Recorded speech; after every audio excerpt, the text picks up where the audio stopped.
Terima kasih pemirsa, Anda masih setia bersama kami di Tafsir Al-Misbah dan masih bersama Pak Quraish Shihab, dan kita juga masih membahas tentang surat Al-Maidah ayat 67 dan seterusnya. Dan pada kesempatan ini juga saya akan memberikan kesempatan juga kepada ibu-ibu yang hadir di sini yang akan bertanya langsung pada Pak Quraish Shihab mengenai surat Al-Maidah ayat 67 dan seterusnya. Kami memberikan 3 orang petanya. Ya, silakan langsung. Ya. Di banyak ayat ketika disebut Nasharu, maka disebut juga Yahudi. Tetapi kenapa dalam ayat ini untuk Yahudi kalimatnya menggunakan hadu? Adakah perbedaannya? Mohon penjelasannya. Terima kasih. Ya, sama-sama. Di banyak ayat disebut Nasara, juga disebut Yahudi. Ya, di sini kata Yahudi tidak digunakan, tetapi yang digunakan hadu. Biasanya bahkan semuanya kalau Al-Quran menggunakan kata Yahud, maka konteksnya kecaman, konteksnya menggambarkan keburukan sifat, sikapnya buruk, atau la tajidanna asyaddan nasi adawatan lilladzina amanu al-yahud walladzina asyraku. Orang yang paling benci umat Islam itu adalah orang Yahudi. Yahud.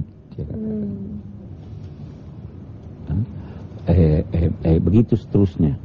Tetapi kalau alladzina hadu itu netral. Bisa baik, bisa yang tidak baik, ya toh. Nah, memang Al-Quran itu tidak mencap semua Bani Israel sebagai orang-orang jahat. Ada juga yang baik. Ya. Nah, sehingga hadu bisa yang baik, bisa juga yang buruk. Saya kira begitu, Pak. Iya, baik. Sudah jelas, Ibu? Ya. Alhamdulillah. Iya, langsung saja ke pertanyaan berikutnya.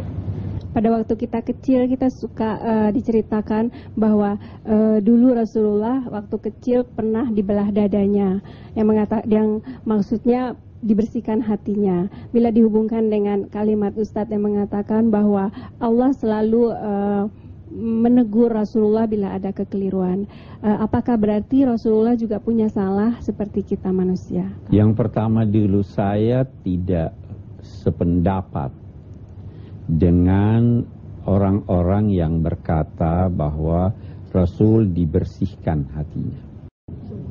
Bisa saja orang yang bergelimang dosa diampuni Allah dan masuk surga semuanya.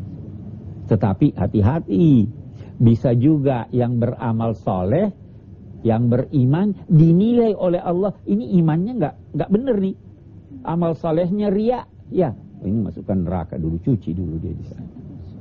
Nah, di sini dikatakan, kita lihat selanjutnya, la khaufun alaihim wa amila salihan. Kita lihat dulu amila salihan. Apa artinya amila salihan? Apa itu amal soleh? Aduh, bagus. Kita lihat, soleh itu punya 2 makna. Yang pertama bermanfaat.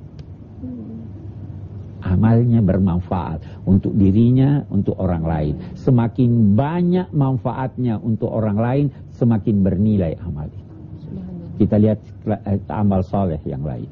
Amal soleh juga berarti yang memenuhi nilai-nilainya. Kursi ini punya berapa kaki kain? 4. Nah, kalau cuma 3, dia tidak memenuhi nilainya. Ini bukan kursi yang soleh. Manusia itu harus punya hubungan harmonis, ya kan? Kalau cekcok perlu buat islah, perbaiki. Amal soleh seperti itu. Terus amal itu apa? Pekerjaan. Pekerjaan itu apa? Nah, pekerjaan itu, amal itu adalah penggunaan daya. Kita manusia punya paling tidak 4 daya. Ada daya fikir. Kalau menggunakan fikiran, Anda beramal. daya kalbu, berkhayal itu beramal, daya fisik, angkat ini beramal, itu semuanya amal. Semangat itu amal, karena itu niat termasuk amal. Nah, menggunakan daya-daya itu harus yang soleh. Merampok itu amal atau bukan? Amal. Kan menggunakan pikir, ya, tetapi amal yang buruk. Siapa yang beramal percaya pada Allah dan beramal soleh, tidak perlu khawatirkan. Dan dia juga tidak akan bersedih.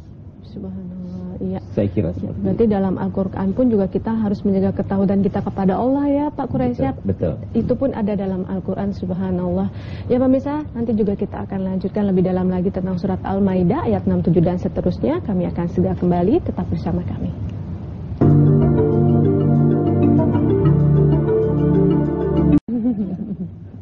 Kusut buat seorang itu sudah bagus sekali. Dia tidak tegur, tapi Nabi ditegur. Itu yang dimaksud dengan Nabi punya kesalahan atau Nabi melakukan hal-hal. Iya, baik. Semoga puas ya jawabannya.